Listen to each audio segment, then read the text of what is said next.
ये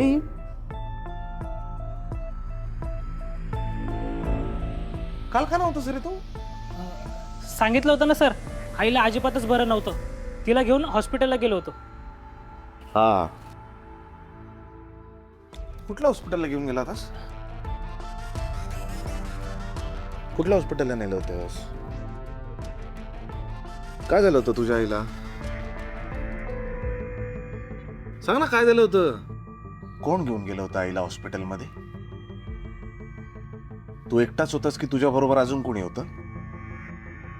किती वेळ लागला पोहोचायला? यातलं काय आठवत नाहीये तुला? हा? खोटं बोलतोस माझ्याशी. आईला तुझ्या काही झालं नव्हतं. फोन केला होता तुझ्या घरी मी, आणि फोन तुझ्या आईने उचलला, आणि तुझ्या आईनीच ही गोष्ट सांगितली की तू बाहेर गेला होतास. एवढ्या वर्षामध्ये तुला एक गोष्ट कळली नाही की माणूस जर खोटा बोलला तर माझ्या डोक्यात सणक जाते. चल चल निघ बाहेर निघ, चल. सॉरी सर, सॉरी, मला माफ करा. पुन्हा असं नाही करणार सर, खरंच माझं चुकलं. ए, बरं. उठ उठ. चालतं व्हायचं, हा, निघायचं. सर प्लीज असं नका करू. तू हे बोलूच नको. हा सगळा विचार तो आधी करायचा होता, खोटं बोलण्याआधी. कळलं ना? आता मी याला नोकरीवरून काढणार आणि तू मध्ये काही बोलायचं नाही. सर नका असं करू. सर ऐका माझं. सर ऐका. सर ऐका, असं नका करू. सर काय करताय तुम्ही? काय करताय म्हणजे काय? खोटारडी माणसं माझ्या समोर नको आहे रागाव मला. हे मी तुला खूपदा सांगितलं, तुला एक चांगलं माहिती. सगळी दुनिया खोट्याची झाली आहे, माहिती? नाही सर, असं नाहीये.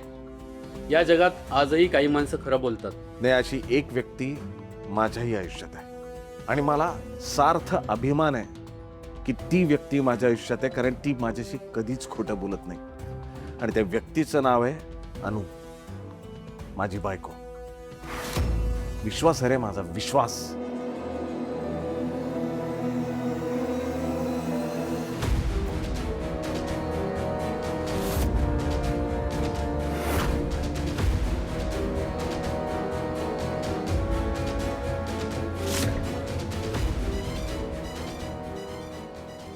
पिऊनचं खोटं ऐकून सर एवढे भडकले.